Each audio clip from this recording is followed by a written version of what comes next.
In my house, there is one place, actually in my house, where we can light a fire. It's quite amazing, you know. You can set a certain part of your house on fire, and it's safe, and it's a blessing to the house, and it brings a sense of community and warmth and all that kind of stuff. There's one place for it, okay, and it's brilliant. If you light a fire any other place in the house, and there's trouble, right? And our bodies are temples, and sex is a proclamation of wedding vows. You put sex in that context, and it's powerful, and it's wild, and it's holy fire.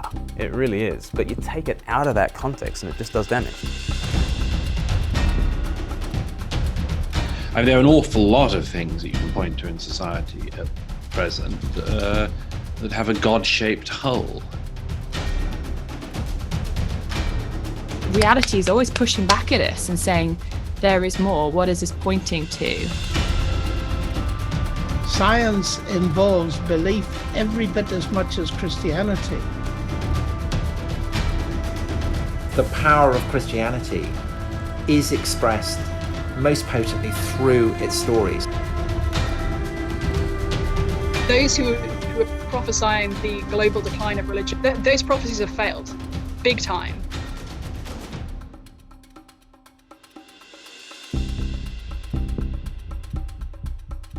So we are talking about relationship, sex and the body, which is probably one of the most controversial parts of Christian teaching in terms of where it clashes up with modern culture. So why bother talking about it? Why not just try and steer clear of this? Why not just talk about a God of love and Jesus and things like that?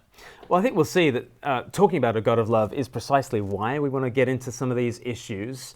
But I think also it's controversial in our tiny little blip of time and space that we call 21st century Western society. People talk about our culture being weird, and by that they mean an acronym, WEIRD, Western, educated, industrialized, rich and democratic societies, a minority of societies in the world today, and a tiny minority of the people who've ever lived on planet Earth. And the way we think about sex and sexuality is so odd and novel. And so many of just the modern orthodoxies about sex and gender are about 5 minutes old, like historically speaking. And so is Christianity out of step with modern ideas of sex and sexuality? Yes, yeah, it is. But it'll be out of step with culture on any number of issues, unless you say that modern 21st century culture is the paradigm. Like we are optimally moral right now, and our vision for sex and gender and race and religion and all kinds of ethical, political, moral ideals. If we've hit the pinnacle, us. Well, what a coincidence. Yeah. But okay, if we are not like just the paragons of virtue in every single area, well, then you got to ask the question, in what area do you think we might be susceptible to correction? And might sex be one of the areas? Might we have gotten sex wrong in one way or the other? So if there is an eternal law that is above us, and if there is an eternal way in which God wants us to be, it will conflict with different cultures at different points. It would be surprising if God's ways didn't confront our culture in some way. And actually, I think you could probably guess like where God's ways are going to confront our ways. And I think because we put such a huge we put huge weight on our gender identity, on our sexual expression and sexual liberation. Sex and gender means something for us, so very significant that the probability that we might be getting one or two things wrong in this area is high. So, for that reason, I think, we speak into these areas, and I think the Me Too movement kind of revealed that we consider our bodies and we consider sex to be something akin to a sacred value. right? We see sex as this incredibly spiritual thing, actually. For all that we might want to say, you and me, baby, we ain't nothing but mammals, so let's do it like they do on the Discovery Channel, for all that, I forget who sang that, but back in about... Bloodhound Gang. Bloodhound Gang. I knew you'd know.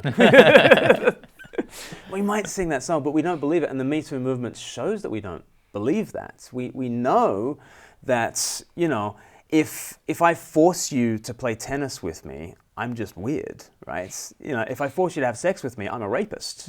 Like we know that that's a very, very different kind of thing, and that what we do with our bodies in the sexual realm is incredibly meaningful, incredibly significant. It's incredibly spiritual. So it is a kind of a spiritual thing.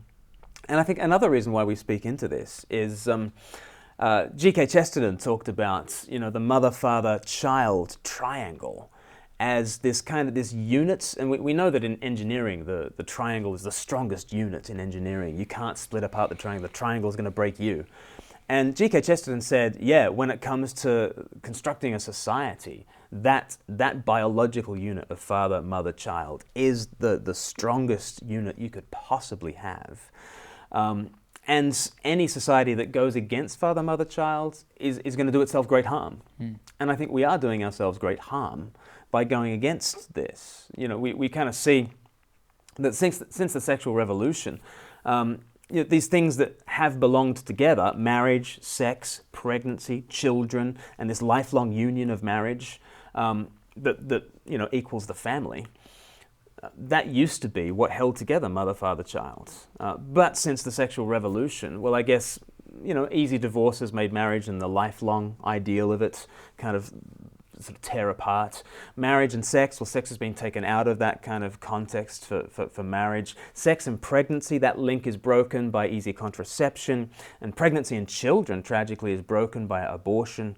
And then children growing up in broken families is the result. We've broken apart all these things. And so I think, actually, for the good of the world, we want to say, hey, there's really good news here when it comes to sex and sexuality and family and children. And we want to put back together what our society has torn apart at great cost to itself. And we might be thought of as bigoted or backwards, but I think it's worth it because I think there's good news for the world in this area. And before, I've heard you talk about the great romance. What do you mean by the great romance? Well, the Bible is a great romance. It begins, in the beginning God created the heavens and the earth. And we're going back to the beginning. And Genesis 1:1 actually gives us the foundation for the romance. Heaven is masculine, earth is feminine. That's true in Hebrew, the language of the Old Testament. It's also true in Greek. It's true in all the Romance languages.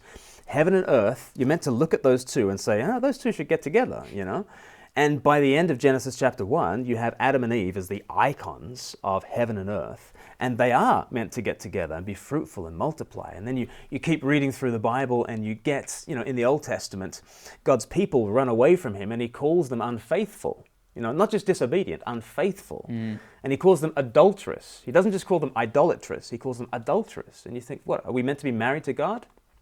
Apparently we're meant to be married to God. And then you get the prophet Hosea, and he, God says to Hosea, I want you to picture my love for the world. And at that stage, maybe Hosea is thinking, sounds fun. This is not fun. God says, go and marry that unfaithful woman, Gomer. And he has to go and marry this woman who then runs away from him. And he kind of knows that she's going to run away from him and become a prostitute. And at that stage, Hosea probably thinks, job done, I did what God told me to do. But God says, no, your picturing of this romance is not at an end. I want you to go to the brothel, I want you to knock on the door and say, I'm here for Gomer, I want her back. And you need to pay even the prostitute price to get her back. You need to humble yourself, you need to shame yourself, you need to buy your wife back. You need to, it needs to be costly, this love that you have for your bride, to bring her back. And that's what pictures God's love for us. So that when Jesus comes and he says, I'm the bridegroom, you're like, oh, okay.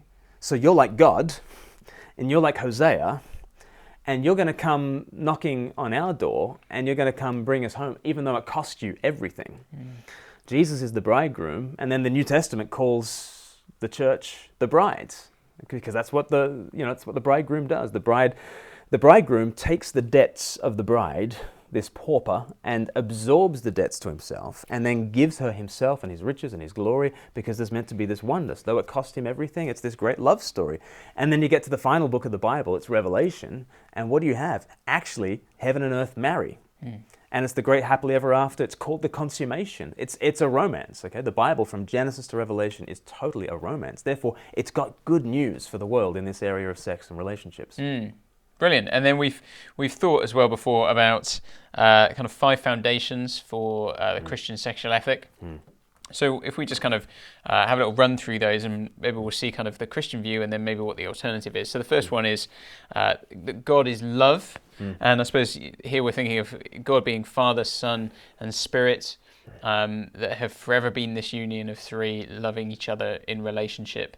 And so, you know, in a sense, because we come from relationship, we are made for relationship. Yeah. And then sex is a part of that union. Right, yeah. I mean, you even see in Genesis 1:27, God made humanity in God's own image, male and female he created them. So there's this unity across distinctions that's at the heart of the divine image. Why is that? Because God is love.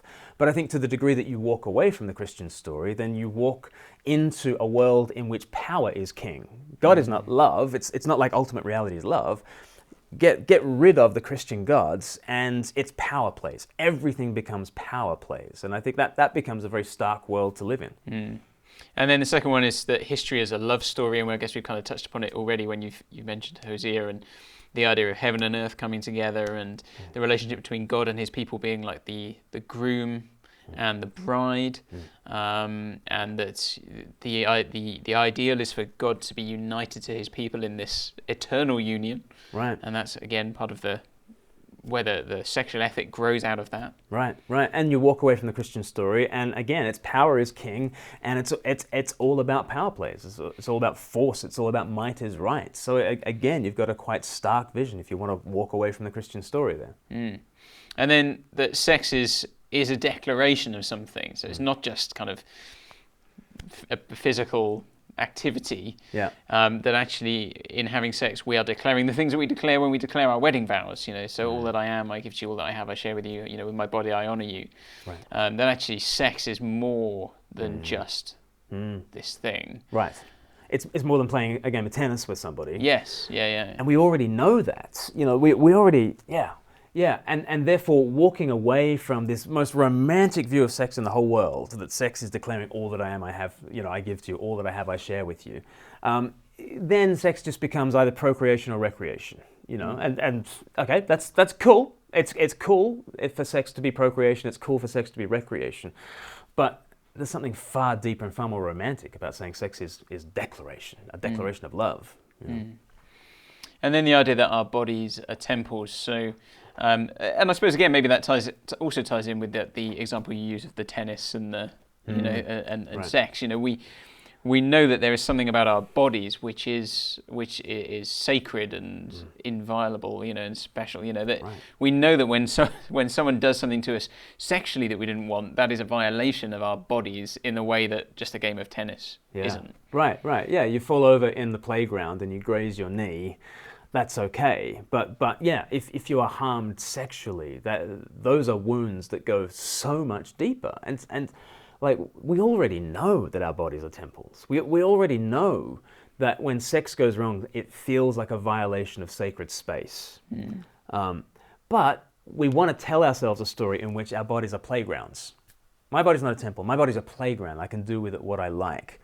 But I think the consequences for that are that the harm that we do to one another and to ourselves goes unaddressed, goes unnamed, and yeah, we know that there is a sanctity and there is a specialness to our bodies and a specialness to sex. You know, I sometimes say about, you know, in my house, there is one place actually in my house where we can light a fire. It's quite amazing. You know, you can set a certain part of your house on fire.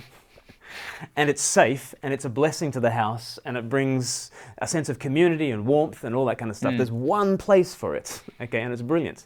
If you light a fire any other place in the house, And there's trouble, right? And our bodies are temples, and sex is a proclamation of wedding vows. You put sex in that context, and it's powerful, and it's wild, and it's holy fire. It really is. But you take it out of that context, and it just does damage. And then also the idea, I suppose, that gender is a gift, therefore that we don't define our own genders. We don't have to do that. Actually, our genders are given to us.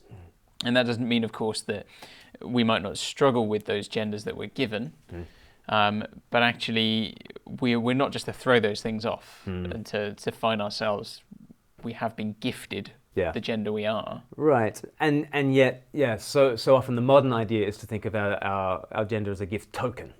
You know, like if someone at Christmas gives you Amazon vouchers, they probably don't know you as well as, or maybe they just know that, you know, that's what you would really like. But it tends to be the gift from somebody who doesn't know you as well as, you know, I bought you this book of French poetry, you know, and I know you'll struggle with it, but honestly, you know. I really will. You really will. Happy Christmas. But, you know, it's a gift that you might struggle with. But it comes from a giver who knows you and who, once you get over the difficulty of it, you feel known, you feel loved. And I think that's what our genders are, but we tend to think it's just a gift token. I'm a blank slate and I can kind of... But there's just now a bewildering range of options. Yeah. Like, which gender am I? You know, there aren't just two anymore. You know, there's... And you can have a paralysis of indecision because you just think it's a smorgasbord. Whereas the Bible is like, okay, you are male or you are female. It's tricky to work it out, I know, but there is a blessing in resting in and receiving the gift of your gender. And so, like, a lot of people would say today, you know, Christians always seem to be banging on about sex all the time. And, you know, I guess part of that is, you know, the Christian response would be, well, you know, actually society is banging on about sex all the time, it's obsessed with it. But people will say, you know, why are you always talking about it? Because Jesus never taught about sexuality or anything like that. Well, we got into a good conversation with Rachel Gilson about that. And of course, Jesus did talk about sex. He talked about Matthew chapter 19, and he was asked a question about divorce. And what did Jesus do? He took people back to Genesis 1 and Genesis 2. He did reset with people, okay? Of course he did. You know, and he said, you know, in the beginning, the Creator made them male and female. And then he quotes from Genesis 2, where he says, for this reason, a man will leave his father and mother, be joined to his wife, and the two will become one. Therefore, what God has joined together, let no one separate. So he said a lot, actually. I mean, there aren't a lot of words there, but there's a lot of information, and there's a lot of content there. We are male and female. These are gifts given to us in these non-identical, non-interchangeable, you know, gender identities. And marriage is one man, one woman for life.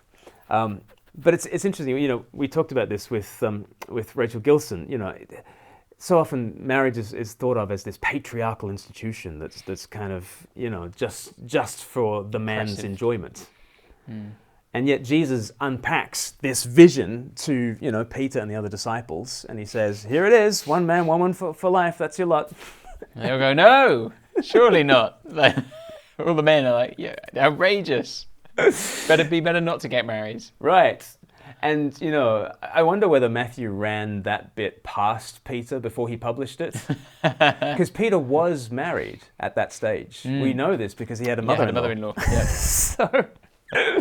So I bet that was an awkward night, you know, when Peter had to say to Mrs. Peter, you know, there might be a few things said in this new book that's coming out. Let me just, you know, I was hungry at the time. I was tired. I didn't mean it. Of course, I love being married to you. But as soon as he's presented with, you can't get out of this marriage thing. It's one man, one woman for life. He's like, it would be better not to be married. And he's a fisherman. He's a bloke. He's a bloke's bloke. And he recognizes that what Jesus is doing is disciplining him.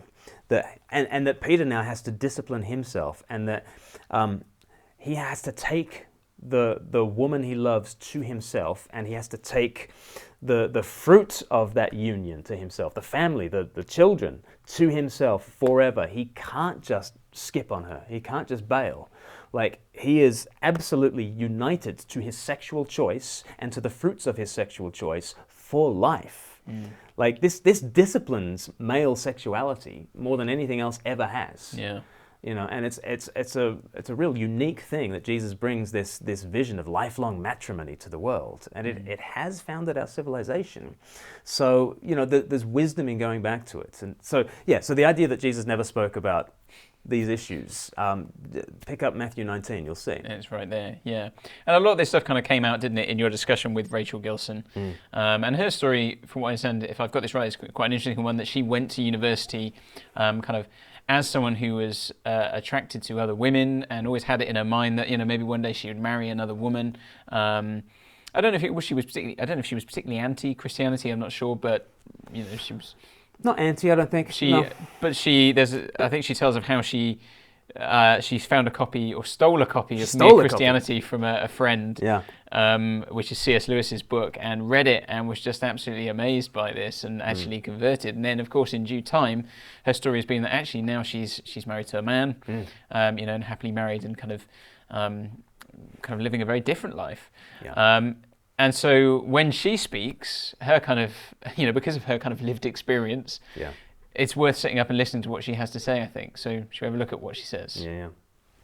Rachel, can I go back to one thing that you said, which you said it's a non-negotiable about marriage, the male and female aspect to it, the complementarity of those genders. I think it's a non-negotiable. Why do you say it's a non-negotiable? I think it's a non-negotiable for at least 3 reasons. First, and I think sort of most obviously, everywhere that sexual relationships are mentioned between people of the same sex or gender, everywhere that is talked about in the Bible, it's prohibited. So we don't have to guess. The Lord has been very clear, both Old Testament and New Testament, both male and female, that he said no to same-sex sexual relationships. But I think there's a couple other reasons as well. One is that procreation is a part of the Genesis program for dominion of the earth. So marriage had to be male and female because that's how you get new people into the world. You just can't avoid it. Now, as Protestants, we jumped on the contraception bandwagon pretty early, pretty unthinkingly. And we've also been swept up into a stream that now considers children desirable if you can afford them or if you like them, or, you could just get dogs or more vacations or something, right? But children are actually much more central to the Old Testament blessing than that suggests. But I think there's actually a third reason too, and for me, it's actually the most compelling. And it's that male and female are designed to represent God and his people. God and his people are 2 non-interchangeable parties in redemption. And so when God created marriage to be a picture of that, he needed 2 non-interchangeable parties to represent that. So she mentions a number of interesting things in there, but I mean, one thing that stands out, I suppose, is how she talks about the non-interchangeability of the sexes, that there are fundamental differences between men and women, and that because marriage is a reflection of these 2 parties coming together, God and his people, that they're those are not interchangeable parties, right? And they are not the same. And therefore, marriage, if it's going to be a picture of that, needs to reflect that. Right. Yeah. There's a romance to the complementarity. There's a dance going back and forth, and interestingly, I talked to Douglas Murray about this whole thing, and he was very much into the complementarity of the sexes when it comes to kind of answering trans ideology. So he and I, we would have great agreement on saying you can't just become the opposite gender and kind of remain the same kind of person. There's something about the genders that are non-interchangeable in that way, and so he's very keen on saying that. But when it comes to gay marriage, and he wrote a very influential piece that David Cameron quoted at the Conservative Party conference, where David Cameron said, I believe in gay marriage not in spite of being a conservative, but because I'm a conservative. And he thought that basically, as Douglas Murray had argued, what gay marriage does is bring more and more people into the fold of this Christian good called marriage. But you've got to believe that the sexes are interchangeable, because you've got to believe that it's the same thing if it's male-male as it is if it's male-female as a female-female. So it's another form of believing in the interchangeability of the sexes, which Douglas Murray doesn't believe in. And so I do think that there's something about the romance of complementarity that we have lost. And to be forced to say that in every single regard a male-male relationship is the same as a male-female relationship, I think is to deny the non-interchangeability of the sexes, which is at the heart of the romance of all heaven and earth. So there's another bigger picture reason why we say that male-male relationships are different. They're in a different category to male-female. Yeah. And so how do you recommend that we would go about actually discussing things like this with people who wouldn't agree with us on these kind of things? I think I'd take them back to the foundations. I'd take them back to, okay, we will probably disagree about this because it's such a cultural kind of flashpoint. In the same way that, if you were Buddhist and the only thing I thought was, interesting about Buddhism is that you were a vegetarian.